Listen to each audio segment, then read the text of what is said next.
बिहार के उप मुख्यमंत्री सम्राट चौधरी ने आज पटना के अटल सभागार में एक प्रेस कॉन्फ्रेंस की और जम्मू कश्मीर में राष्ट्रीय चिन्ह को तोड़े जाने को लेकर बड़ा विरोध जताया। उन्होंने इंडिया गठबंधन पर करारा हमला बोलते हुए कहा कि यह बिहार की अस्मिता से जुड़ा मामला है, फिर भी विपक्षी दल इस मामूली बात कह रहे हैं।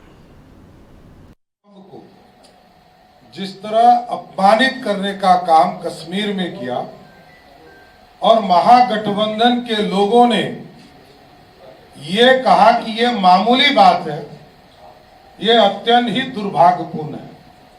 चिंता का विषय है कि राष्ट्रीय जनता दल लालू जी का परिवार इसको मामूली बात कर रहा है।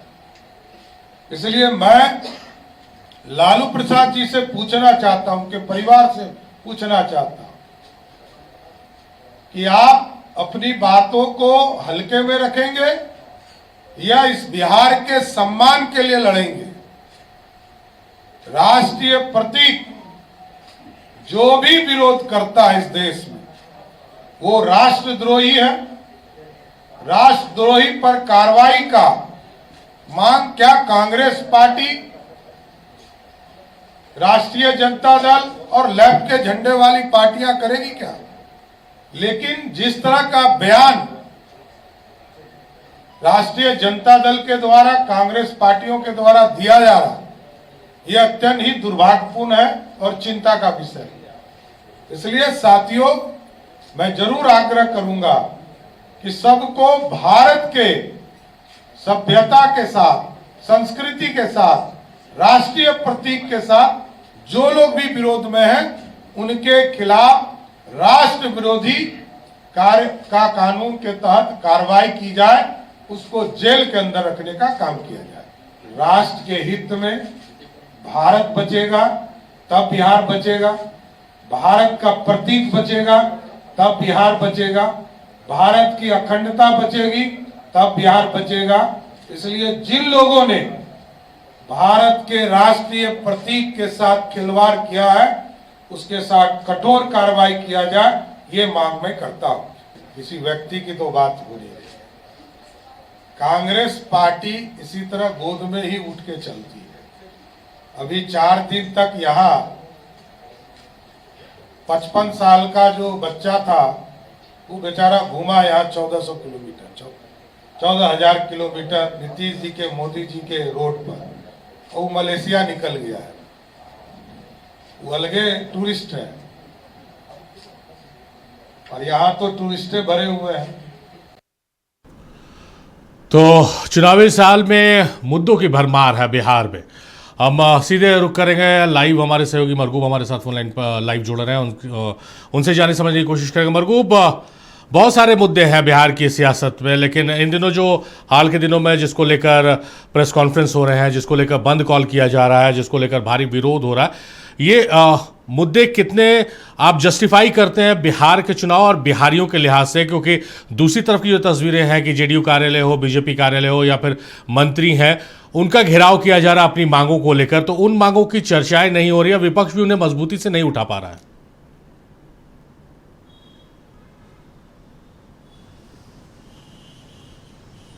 देखिए, शारीरिक वोट अधिकार यात्रा राहुल गांधी की हुई और उस यात्रा के दौरान ही देश के माननीय प्रधानमंत्री नरेंद्र मोदी की मां पर आपत्तिजनक टिप्पणी की गई, जिसकी सभी लोगों ने भर्त्सना की। उसका मुद्दा उठा, आरोप प्रत्यारोप हुए, हंगामा हुआ, पुतला दहन हुआ और बिहार बंद भी हो गया। उसके बाद भी वो मुद्दा अभी शांत नहीं है। माननीय प्रधानमंत्री जीविका दीदी के कार्यक्रम में आने के बाद उन्होंने भी अपनी व्यथा बताई, कहा कि हमारे माँ को गाली दी गई, जिसका राजनीति से कोई संबंध दूर दूर तक नहीं था और इन्हीं लोगों ने गाली दी। अब उसके बाद आ गया अशोक स्तंभ का मुद्दा जो जम्मू कश्मीर में हुआ, उस पर सम्राट चौधरी का प्रेस कॉन्फ्रेंस हुआ। हालांकि ये मुद्दा 4 दिन पुराना है, विपक्ष कर रहा है, लेकिन आपने बिल्कुल अच्छा सवाल किया। हर दिन जदयू कार्यालय, बीजेपी कार्यालय का घेराव हो रहा है, हर दिन मंत्रियों का घेराव हो रहा है, लेकिन वो मुद्दे गौण हो रहे हैं। देखिए, सवाल ये है कि विपक्ष का एक गंभीर आरोप यह है कि वोट अधिकार यात्रा से सत्ता पक्ष घबरा गया है। राहुल गांधी तेजस्वी यादव के वोटर अधिकार यात्रा में आई जनसैलाब देखकर सत्ता पक्ष परेशान है। सो सत्ता पक्ष कुछ ऐसे मुद्दे को लेकर के एक बड़ा मैसेज बिहार की जनता को दे रहा है कि जो नैरेटिव सेट किया गया है वोटर अधिकार यात्रा को लेकर राहुल गांधी अब इंडिया गठबंधन के द्वारा कि क्या ए और बी सी का वोट चोरी हो सकता है, उस नैरेटिव को तोड़ा जाए, ये विपक्ष का आरोप है। दूसरा, आपने बिल्कुल सही कहा कि जो हो रहा है पिछले 10 दिन से मैं देख रहा हूँ, घेराव, हंगामा, लाठीचार्ज, उन मुद्दों को विपक्ष सीख से उठा नहीं पा रहा है। हालांकि विपक्ष का कहना है कि हम तो वादा कर चुके हैं कि जो लोग सड़कों पे हैं, जो लोग हंगामा कर रहे हैं, प्रदर्शन कर रहे हैं अपने अधिकारों के लिए, हमारी सरकार बनेगी, हम कैबिनेट में प्रस्ताव ला के उनको नौकरी देंगे। ये विपक्ष का कहना है। लेकिन सवाल है कि जो मुद्दे अभी चल रहे हैं लगातार और जिस पर सम्राट चौधरी ने आज प्रेस कॉन्फ्रेंस किया, तो राजद ये कह रहा है, कांग्रेस, कि सम्राट चौधरी किस व्यक्ति के बात पर कह रहे हैं कि राजद कांग्रेस के लोगों ने सामान्य बताया। सबसे बड़ा चेहरा राष्ट्रीय जनता दल का कौन है अभी? लालू प्रसाद यादव के बाद तेजस्वी यादव। कल हमने जब उनसे बातचीत की रिपोर्ट पर, तो उन्होंने कहा कि राजद कांग्रेस की बात क्या है, जिन लोगों ने किया उस पर कठोर कार्रवाई की जाए। अब समझ से ये बाहर की बातें विपक्ष कर रहा है कि सम्राट चौधरी किसके बयान पर कर रहे हैं कि हम लोगों ने समान तरीके से प्रतिक्रिया दी। जब हमारे नेता ने ही कह दिया कि आप कार्रवाई कीजिए, कौन रोका है? तो फिर ये बात कहाँ से हो गई? देखिए, इस पूरे मामले में जिस तरीके से एक मुद्दे पर मुद्दा विपक्ष भी लगा रहा है सत्ता पक्ष पर और सत्ता पक्ष भी लगा रहा है। विपक्ष सिर्फ एक ही मुद्दे को लेकर चल रहा है, वोट चोरी, वोट अधिकार यात्रा। क्योंकि जन सैलाब देख करके, अच्छा, एक चीज मरगूब आपसे समझना चाहेंगे कि चलिए नैरेटिव सेट करने की कोशिश है, ये तो साफ दिख रहा है, ऐसे मुद्दों को लाया जा रहा है जो बिहार की राजनीति में या बिहारियों के लिए बहुत महत्वपूर्ण नहीं है। लेकिन विपक्ष इतना शांत क्यों? विपक्ष ने वोट चोरी का एक मुद्दा उठाया है, चलिए ठीक है, उसके बाद से लगातार आप भी देख रहे हैं, हम भी देख रहे हैं, आप ही रिपोर्ट फाइल कर रहे हैं, अब विरोध हो रहा है, शिक्षक अभ्यर्थियों का विरोध है, तमाम लोगों का विरोध है, श्रवण कुमार कहीं जाते हैं तो वहां विरोध हो जाता है। विपक्ष इन मुद्दों को कैश क्यों नहीं कर पा रहा है? क्या विपक्ष रणनीति से भटक रहा है या सिर्फ एकदम एक सेट एजेंडा है कि वोट चोरी के मामले में ही हम चुनावी मैदान में उतरेंगे?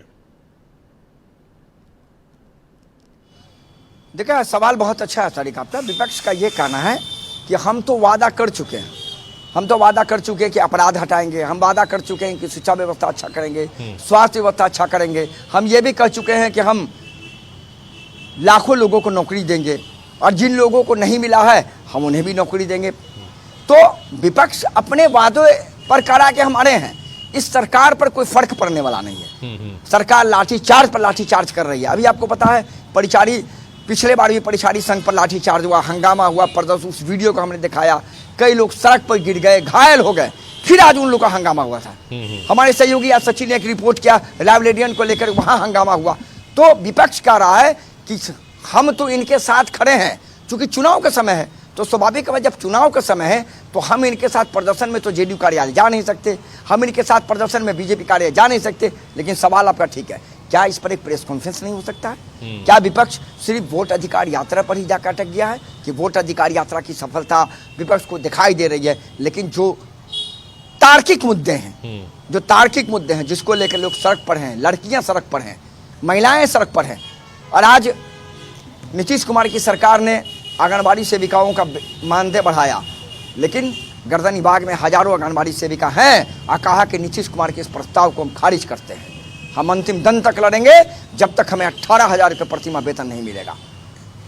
तो बिहार का जो संगठन है उस संगठन का जज्बा अभी भी वही है, लेकिन क्या विपक्ष का एक जज्बा खत्म हो गया? एक बड़ा सवाल है। लेकिन विपक्ष कह रहा है कि हम अभी चुनावी मैदान में हैं, हमने वादा पूरा किया, हम आगे भी वादा पूरा करेंगे, और जो लोग हैं उनसे हम कहते हैं कि आप लड़िए, हम आपके पीछे खड़े हैं, लेकिन नैतिकता के बल पर खड़े हैं। चूंकि अभी चुनाव का समय है, अभी बहुत कुछ किया नहीं जा सकता, 1.5-2 महीना में तो चुनाव खत्म भी हो जाएगा, रिजल्ट आ जाएगा, जनता जिसे राजा बनाएगी वो राजा बनेगा, जनता जिसे रंक बनाएगी वो रंक बन जाएगा। लेकिन विपक्ष कह रहा है कि हम उन सभी मुद्दों को पूरा करेंगे जिसके लिए आज बिहार की महिलाएं सड़क पर हैं, जिसके लिए आज बिहार के लड़कियां सड़क पर हैं, जिसके लिए आज बिहार के छात्र सड़क पर हैं। सवाल सीधा है, लेकिन जरूर है कि शायद इन मुद्दे के पीछे की राजनीति क्या है। राजनीति वही है कि जनता में एक मैसेज देना।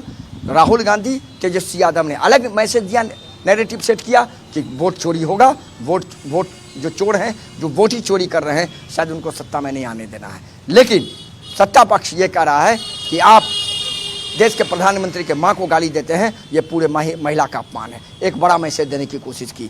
अशोक स्तंभ को तोड़ा गया, उस पर हमला किया, निश्चित तौर पर यह कहीं से शोभनीय नहीं है, जिसकी जितनी निंदा की जाए कम है। जाहिर तौर पर वैसे मुद्दों को बीजेपी उठा रही है। जो बिहार के जो आवाम है, बिहार उत्तर प्रदेश की, वो अपने बारे में जानना चाहती है कि ये सरकार आती है या वो सरकार आती है तो हमारा क्या फ़ायदा होगा, रोजी रोजगार का क्या हाल होगा, बाढ़ से कितनी राहत मिल पाएगी, क्या रोड मैप है विकास को लेकर। तो इन तमाम सवालों को बिहार की जनता पूछ रही है और शायद जवाब जहां से उन्हें जस्टिफाइड लगेगा उधर ही उनका झुकाव देखने को मिलेगा। ये नतीजे बताएंगे, नतीजे का इंतजार करना चाहिए। बहुत शुक्रिया मरगूब आपका।